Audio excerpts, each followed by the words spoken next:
Shalom, Bapak Ibu, Saudara-saudari yang terkasih. Jumpa lagi kita dalam channel Insani, Inspirasi Sabda Allah. Hari ini, Kamis 13 Oktober pada pekan biasa yang ke-28. Mari saudara-saudariku yang terkasih, kita awali permenungan kita hari ini dengan sebuah doa. Dalam nama Bapa dan Putra dan Roh Kudus. Amin. Bapa yang maha baik, syukur atas segala kebaikan dan berkat-Mu yang Engkau anugerahkan kepada kami semua.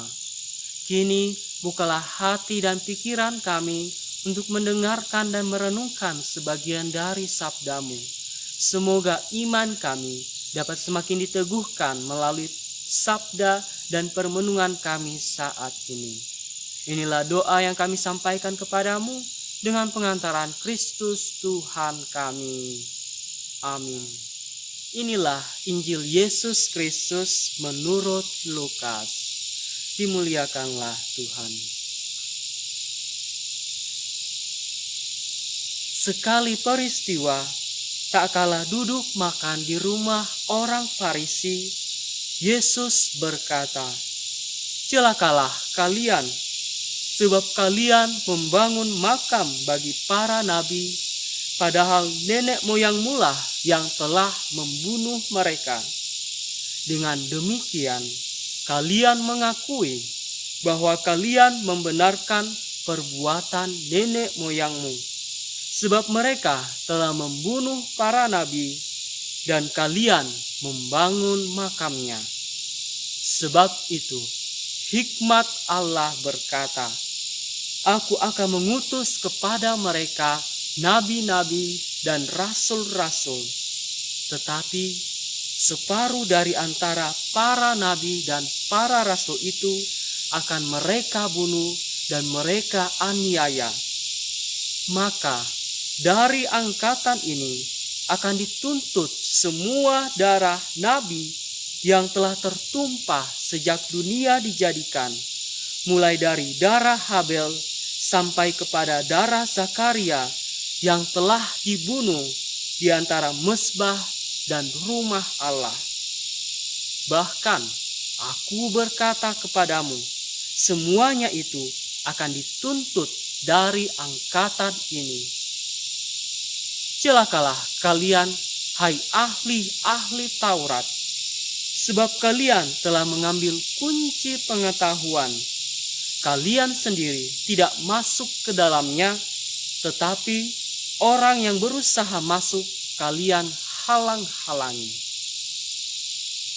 Dan setelah Yesus berangkat dari tempat itu, para ahli Taurat dan orang Farisi terus-menerus mengintai dan membanjirinya dengan rupa-rupa soal.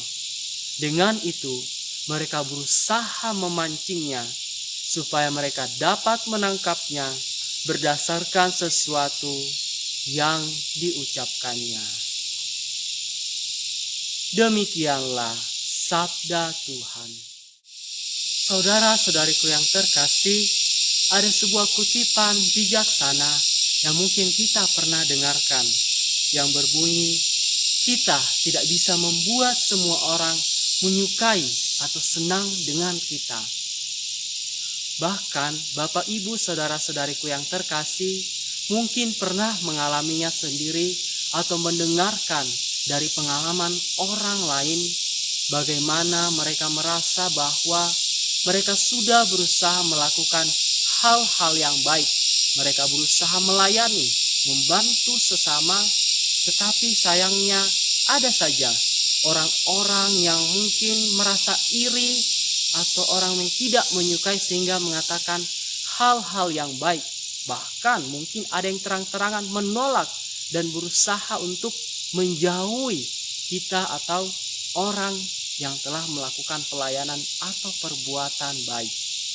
Dalam Injil hari ini kita mendengarkan bahwa orang-orang Farisi dan ahli-ahli Taurat berusaha untuk mengintai dan membanjiri Yesus dengan rupa-rupa soal.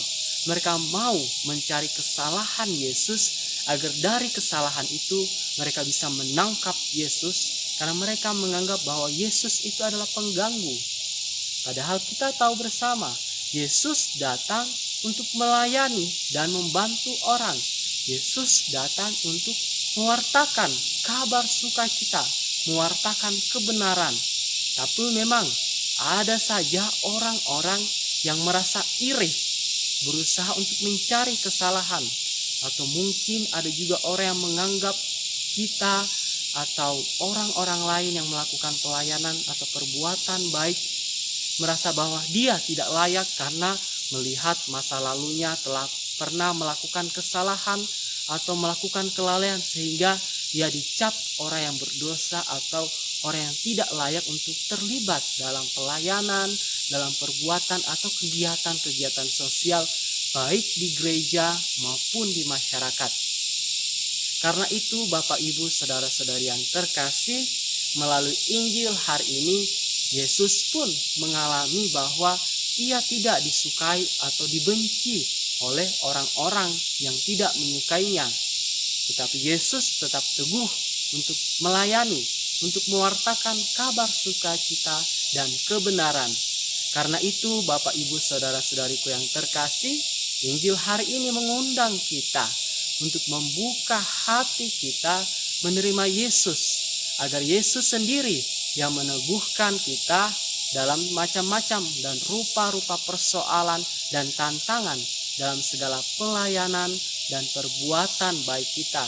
Dan juga kita pun diajak untuk berkumpul mencari orang-orang baik, orang-orang yang mau terlibat juga dalam pelayanan bersama-sama dengan kita, agar dalam kelompok, dalam komunitas kita dapat saling meneguhkan, saling menguatkan ketika kita mungkin berhadapan dengan orang-orang yang tidak begitu mau menerima, bahkan menolak segala niat-niat dan perbuatan-perbuatan baik kita.